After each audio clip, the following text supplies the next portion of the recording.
Halo pemirsa, apa kabar Anda di rumah? Senang sekali saya Wilson Purba kembali hadir dalam program iNews Siang. Selain 3 informasi utama tadi, redaksi kami telah menyiapkan informasi menarik lainnya. Dan informasi pertama akan disampaikan oleh rekan saya Bernadetta Ginting. Selamat siang Deta, apa kabar? Apa saja yang akan kita sampaikan untuk pemirsa hari ini? Selamat siang Wilson, selamat siang juga pemirsa. Hari ini kita memiliki informasi dari seorang wanita pemirsa di Bandung Barat, Jawa Barat yang mengalami sindrom ekstrapiramidal. Penyakit ini membuat seseorang sulit tidur. Bahkan wanita ini mengalami sindrom ini ataupun juga kesulitan tidur sejak 7 tahun lalu. Kita akan membahas sindrom ekstrapiramidal bersama ahlinya, serta iNews Siang juga akan menghadirkan informasi kriminal dari berbagai daerah. Dan pemirsa, inilah iNews Siang selengkapnya.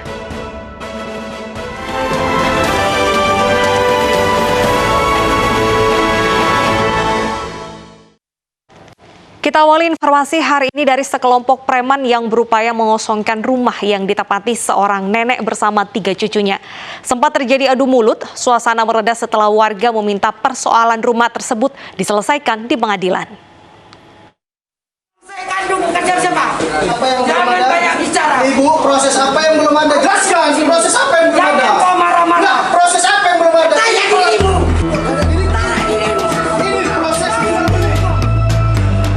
Kemarin, sejumlah preman bersama seorang kuasa hukum yang didampingi petugas berupaya mengosongkan rumah yang ditempati Tio Ek Hoa bersama 3 cucunya di kawasan Jalan Lahat Sei, Renggas 1, Medan, Sumatera Utara. Sempat terjadi adu mulut antara Tio Ek Hoa dan kuasa hukum Kevin Tiopan, pembeli rumah dalam peristiwa tersebut. Kuasa hukum Tio Ek Hoa melihat ada kejanggalan dan pemalsuan data dalam pembelian rumah. Jadi ini hari kita datang kemari untuk mempertahankan hak dari nenek ini yang bernama Tio Ek Hoa, yang merupakan wali dari ahli waris cucunya anak-anak yang anak-anak dari Tio Lien dan Concai, pemilik rumah ini. Suasana mereda setelah warga sekitar meminta persoalan rumah tersebut diselesaikan di pengadilan. Ya terus ya selanjutnya nggak tahu, cuman saya kalau orang yang datang saya ini mengetahui aja. Hanya mengetahui. Kalau lebih lanjutnya ya dari pihak orang inilah Bang. Tio Ek Hoa dengan ketiga cucunya kerap mendapat teror untuk mengosongkan rumah setelah anaknya bernama Tio Lien meninggal pada Desember tahun lalu. Diketahui rumah tersebut merupakan warisan dari orang tua Tio Ek Hoa. Namun dikarenakan ketika itu si nenek belum memiliki KTP, akhirnya nama rumah dibuat atas nama anaknya Tio Lien. Dari Medan, Sumatera Utara, Said Ilham, iNews melaporkan. Pemirsa, aksi unjuk rasa menolak dugaan pungutan parkir liar di Desa Serangan, Denpasar, Bali, ricuh. Seorang pengelola parkir bahkan nyaris dihakimi para pengunjuk rasa.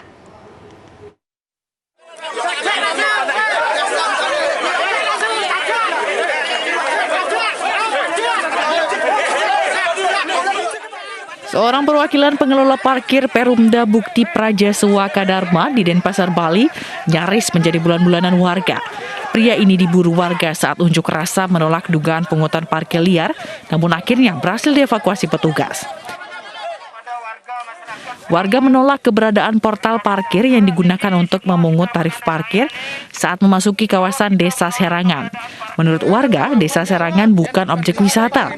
Sementara menurut pengelola parkir terjadi kesalahpahaman pada pihak internal desa. Bahwa tadi kan terjadi penolakan dari warga. Nah, masalah warga menolak itu bukan ranah kami PD Parkir. Ini ranah juru desa selaku kepala pimpinan yang desa. Karena awal pelaksanaan ini dasarnya permohonan dari desa untuk menyediakan parkir bersistem. Setelah menghentikan dan menyegel portal parkir, warga akhirnya membubarkan diri. Pihak desa dan pengelola parkir pun akan berdiskusi hingga terjadi kesepakatan. Dari Denpasar, Bali, Indira Ari, iNews melaporkan.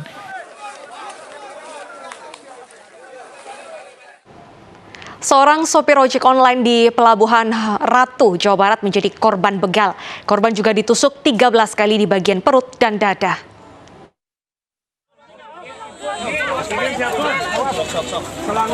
Ajidin segera dievakuasi ke Rumah Sakit Pelabuhan Ratu Sukabumi, Jawa Barat. Supir ojek online ini ditusuk di bagian perut setelah dibegal penumpangnya. Korban ditusuk sebanyak 13 kali, lalu sepeda motor dan handphone korban dibawa kabur. Korban pun kini dirawat intensif di RSUD Palabuhan Ratu. Setelah dievakuasi kurang dari 12 jam, tim Jatan Ras Polres Sukabumi berhasil menangkap pelaku di wilayah Jasinga, Bogor. Tersangka ini meminta korban atau si Ajut, tukang ojek, untuk berhenti dengan alasan ingin buang air kecil. Karena korban merasa curiga, dia tetap jalan. Tersangka menarik jaket dan langsung menusuk korban. Di situ terjadi perlawanan sehingga 13 tusukan masuk ke tubuh korban dan ada 1 tusukan yang mengenai paru-paru. Sepeda motor korban dan senjata tajam pelaku dijadikan barang bukti oleh kepolisian untuk menjerat pelaku dengan ancaman hukuman 9 sampai 12 tahun penjara.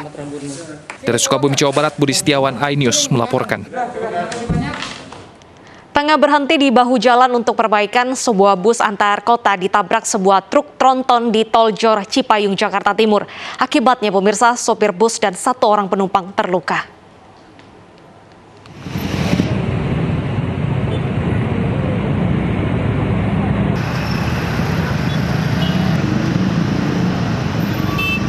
Korbannya tuh, aduh mah ya Allah. Kecelakaan ini terjadi di Tol Jor kilometer 35,20 Cipayung, tepatnya di jalur dari arah Kampung Rambutan menuju Bekasi. Bus yang tengah berhenti di bahu jalan karena perbaikan tiba-tiba dihantam truk yang melaju kencang dari arah belakang. Akibatnya pemirsa, seorang sopir yang tengah memperbaiki mesin di bagian belakang dan 1 penumpang yang berada di dalam bus mengalami luka. Sopir bus langsung dilarikan ke rumah sakit terdekat. Akibat kecelakaan ini, Tol Jor sempat mengalami macet, terutama yang menuju Bekasi hingga 5 km.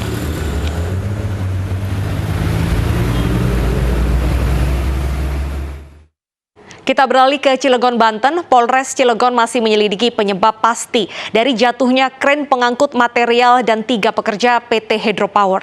Polisi merilis CCTV dari lokasi guna memastikan apakah ada unsur pidana dalam insiden yang menewaskan 1 pekerja tersebut.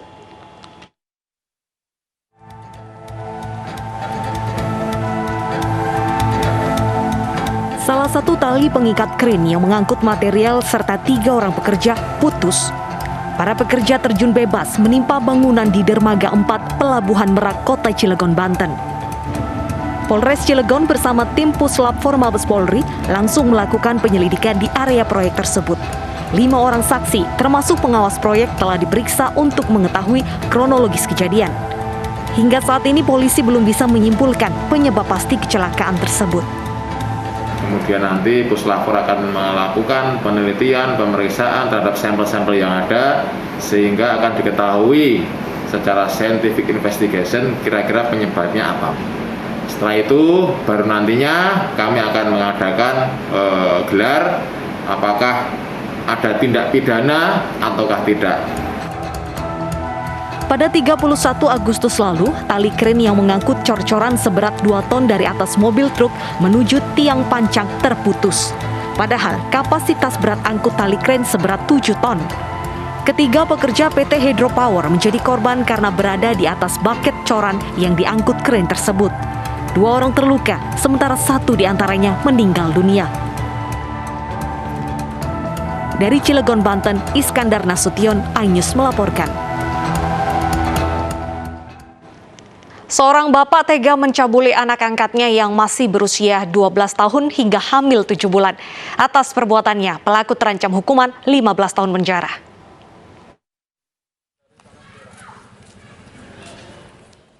Seorang pria di Kelungkung, Bali tega mencabuli anak angkatnya yang masih di bawah umur. Pelaku yang kesehariannya bekerja sebagai pemulung memperkosa anaknya sebanyak 3 kali hingga hamil 7 bulan. Kejadian terungkap ketika istri pelaku curiga dengan bentuk tubuh anak angkatnya. Ketika didesak, korban akhirnya menceritakan kejadian ini. Polisi menyita sejumlah barang bukti dan hasil USG kandungan korban. 7 bulan, setelah hamil 7 bulan, nah begitu dicek ternyata ANP ini disetujui oleh ayah angkatnya sendiri yang berinisial TY. Waktu tidur, awalnya waktu tidur. Waktu tidur, terus terangsang ngomong. Atas perbuatannya tersangka terancam hukuman 15 tahun penjara. Dari Kelungkung, Bali, IKD Juli Arsana, iNews melaporkan. Sementara itu, seorang bocah berusia 10 tahun menjadi korban pencabulan. Polisi masih mencari 10 pelaku yang mencabuli bocah di atas mobil pickup.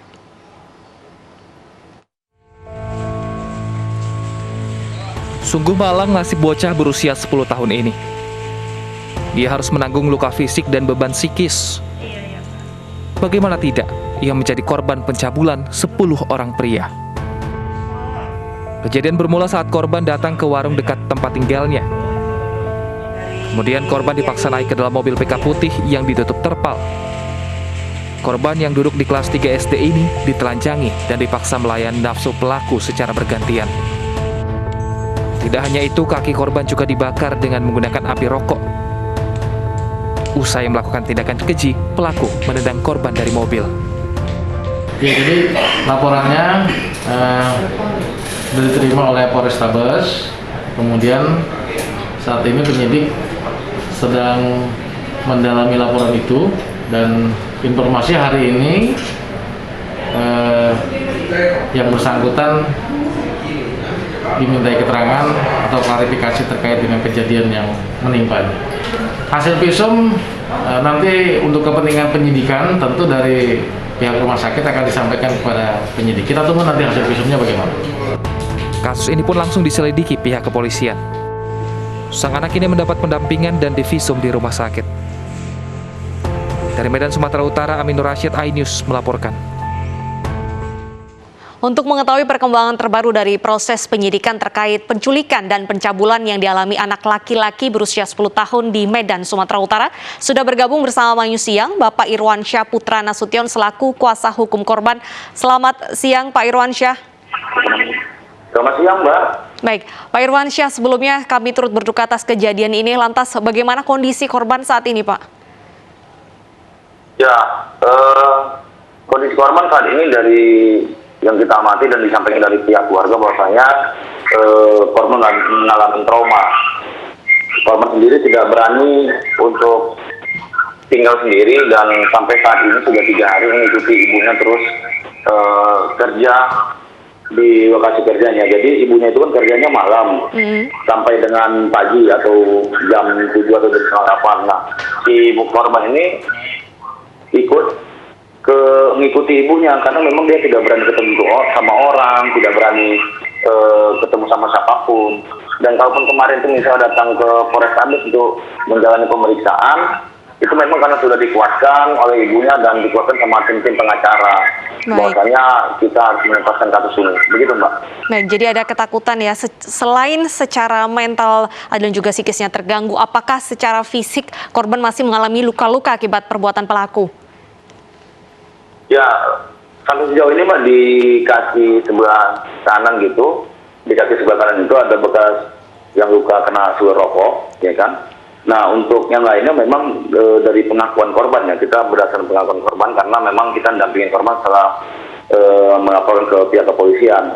Jadi menurut pengakuan korban dubur atau anus itu mengeluarkan darah karena memang diduga menurut pengakuan korban salah satu pelaku atau beberapa pelaku memasukkan testisnya ke tempat dubur anak tersebut. Oke, sungguh keji sekali perbuatan pelaku ini. Lantas apakah 10 pelaku ini sudah berhasil ditangkap, Pak? Ya, sampai sejauh ini sebagaimana yang kita ketahui, Mbak, polisi atau penyidik masih melakukan tugas-tugasnya. Ya, kita sangat mengapresiasi langkah-langkah cepat mereka. Apalagi kemarin itu kita sudah habis dilakukan pemeriksaan, meminta keterangan, kita langsung olah TKP dan penyidik menyita 2 buah CCTV. Tapi CCTV itu belum diketahui apakah ada sangkut pautnya dengan kasus ini. Paling tidak itu menjadi salah satu petunjuk bagi pihak kepolisian untuk mengungkap kasus ini. Baik. Nah, untuk pelaku sendiri, berdasarkan keterangan korban, ada salah satu pelaku yang diduga sangat dikenalin oleh korban. Tapi biarlah polisi atau penyidik yang mengungkapkan hal itu, karena kan itu wewenangnya dari penyidikan. Apakah 10 pelaku itu bahkan satu yang dikenali oleh korban ini adalah warga sekitar atau mungkin ada kerabat dengan keluarga? demi kepentingan pengungkapan kasus ini, Mbak, izin kita tidak akan berani menyampaikannya karena itu adalah kewenangan dari penyidik. Baik. Jangan sampai nanti kita publis di media pelaku menghilangkan barang buktinya. Baik, jadi hingga saat ini ke-10 pelaku ini masih diburu polisi, bukan begitu ya Pak ya? Ya, 10 pelaku ini masih diburu polisi, tapi ada salah satu pelaku diduga yang sudah memang masuk dalam kasus lain, tapi diamankan, tapi masih diduga ya Mbak ya. Kita belum mengetahui apakah dia terlibat dalam kasus ini atau tidak. Baik, terima kasih Pak Irwan. Semoga kasus ini bisa segera diselesaikan dan 10 pelaku ini bisa segera ditangkap untuk mempertanggungjawabkan perbuatannya. Terima kasih sudah bergabung di iNews Siang. Pemirsa, pegawai Komisi Penyiaran Indonesia yang menjadi korban pelecehan dan perundungan telah diperiksa polisi. 5 nama yang disebut sebagai perundung dalam surat terbuka akan segera dipanggil polisi.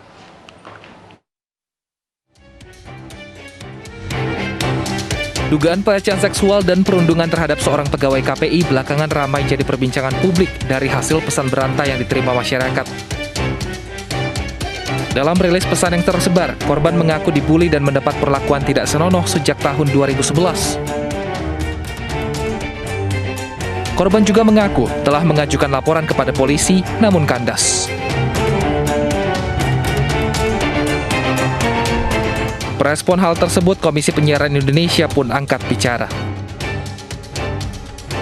Telah membentuk tim investigasi di internal untuk melakukan proses klarifikasi dan pendalaman informasi terhadap para pihak yang ditulis di surat terbuka yang ditulis oleh saudara MSA. Kami sore ini sudah memanggil 7 dari 8 orang yang terduga sebagai pelaku kekerasan seksual sebagaimana yang dituliskan oleh saudara MSA di surat terbuka yang telah kita terima semuanya. Nah, selanjutnya KPI juga tidak berhenti sampai di situ. KPI tadi malam saya telah mendampingi MSA untuk menyampaikan laporan ke polisi dan kami sampaikan apresiasi dan terima kasih kepada kepolisian khususnya Polres Metro Jakarta Pusat. Kita sudah melakukan pemeriksaan terhadap pelapor saudara MSA dengan dugaan pidana pasal 289 dan atau 281 KUHP junto 335, yaitu perbuatan cabul dan atau kejahatan terhadap kesopanan disertai ancaman atau dengan kekerasan. Kini polisi akan menindaklanjuti kasus secara transparan termasuk memeriksa saksi. Lebih lanjut, polisi akan bekerjasama dengan KPI dalam mengungkap kasus pelecehan seksual ini. Dari Jakarta, tim liputan iNews melaporkan. Ya, hari ini Komnas HAM akan menjadwalkan ulang pengambilan keterangan dari korban yang merupakan karyawan KPI yang menjadi korban perundungan dan pelecehan seksual. Dan pemirsa, sudah bergabung bersama kami Yosefina Damaris dari kantor Komnas HAM. Selamat siang Yosefina, apakah korban sudah memberikan keterangannya hari ini? Iya, Bernadetta merespon dugaan kasus perundungan dan juga pelecehan seksual yang terjadi di lingkungan KPI Pusat. Hari ini Komnas HAM memang mengagendakan akan menerima korban didampingi oleh kuasa hukumnya untuk mendengarkan keterangan dari korban. Namun sampai dengan saat ini tadi dijadwalkan pada pukul 10 Indonesia Barat, Komnas HAM masih menunggu kehadiran dari korban dan juga kuasa hukumnya karena memang masih memprioritaskan pelaku nyamannya seperti apa. Jadi masih menunggu apakah korban ini akan datang atau tidak. Selengkapnya seperti apa, saya akan ajak Bernadetta juga pemirsa untuk berbincang langsung dengan Komisioner Komnas HAM. Sudah ada bersama dengan saya Pak BK Ulung Hapsara. Betul ya Pak ya? Selamat siang Pak BK, sehat Pak? Sehat, salam sehat. Pertama saya mau tanyakan, ini kan sebelumnya sudah sempat mengadu gitu ya ke Komnas HAM katanya korban. Kenapa sekarang dipanggil lagi dan ditangani oleh Komnas HAM Pak? Ya, memang betul MS atau korban sudah pernah mengadu Agustus 2017 via email. Kemudian direspon oleh Komnas HAM September 2017 dan menyarankan agar korban melapor ke polisi karena materi aduannya sudah ada indikasi tindakan pidana begitu. Itu yang sudah dilakukan oleh Komnas. Dan kenapa kemudian sekarang Komnas menangani kembali? Karena ada indikasi peristiwa ini berlarut-larut, belum selesai. Sejak pertama kali diadukan ke Komnas 2017 dan 2021, artinya ada kurun waktu 4 tahun. Dan korban karena didasarkan pada rilis yang sudah banyak beredar, sudah pernah lapor ke polisi dan juga pernah lapor ke atasan di KPI, tetapi belum ada penyelesaiannya. Karena itulah kemudian Komnas HAM masuk dengan dugaan pembiaran terhadap peristiwa yang ada. Ini baru dugaan ya, belum sampai pada kesimpulan. Gitu. Sudah melihat belum ada pelanggaran HAM di sini, Pak? Ya, kami belum menyimpulkan apapun ada tidaknya pelanggaran HAM karena ini tahapannya baru permintaan keterangan. Gitu. Ini pun kami masih menunggu korban datang ke Komnas karena tentu saja kenyamanan dan keamanan bagi korban itu yang diprioritaskan. Jadi senyaman mungkin untuk memberikan keterangan kepada Komnas, karena itu saya kira sudah standar bagi Komnas untuk kasus-kasus seperti ini. Gitu. Dalam pertemuan nanti rencananya dengan korban dan kuasa hukumnya, materi-materi apa yang akan ditanyakan kepada korban ini, Pak? Ya, tentu saja yang pertama soal kronologi peristiwanya, kronologi peristiwanya dan kemudian bentuk kekerasan seksual yang dia alami, yang korban alami, kemudian pelakunya, jabatannya apa, dan kemudian upaya yang sudah dilakukan, atau upaya yang sudah dilakukan korban, dan kemudian respon para pihak. Gitu. Respon para pihak dalam hal ini secara kelembagaan KPI seperti apa, dan kemudian dari kepolisian. Begitu kira-kira. Bantuan yang akan diberikan kepada korban akan seperti apa ini, Pak? Ya, yang jelas Komnas akan mendampingi korban untuk mendapatkan keadilan. Itu ya, artinya proses hukum yang ada, karena itu juga sebenarnya bentuk pemulihan. Dan yang kedua soal pemulihan korban itu sendiri. Artinya selama bertahun-tahun mengalami kekerasan tentu saja ada trauma itu, dan ini juga harus dipulihkan. Terus juga soal kesehatannya, karena menurut rilis dia juga beberapa kali ke dokter untuk memeriksakan kesehatannya, serta juga soal rasa aman, gitu, rasa aman, karena korban ini kan juga dalam tekanan, baik tekanan yang mungkin langsung dari pihak-pihak yang ada di sekitarnya, keluarga maupun dan yang lain sebagainya, dan juga tekanan publik. Ini kan kasusnya kemudian viral kemana-mana, jadi saya kira Komnas ada dalam posisi itu. Terima kasih Pak Beko untuk waktu dan informasi. Selamat bertugas kembali. Ya, Bernadetta, setelah nantinya akan mendapat konfirmasi akan bertemu dengan korban dan juga kuasa hukumnya, Komnas HAM juga tidak menutup kemungkinan akan memanggil polisi dan juga KPI untuk melengkapi keterangan dari korban terkait dengan dugaan kasus perundungan dan juga pelecehan seksual ini, sehingga ada titik terang dan juga kelanjutannya. Bernadetta, kembali kepada Anda di studio. Baik, terima kasih Yosefina atas laporan Anda. Selamat bertugas kembali. Pemirsa, usai jeda berikut kita memiliki informasi terkait kompor gas meledak rumah warga hangus terbakar. Tetap bersama kami.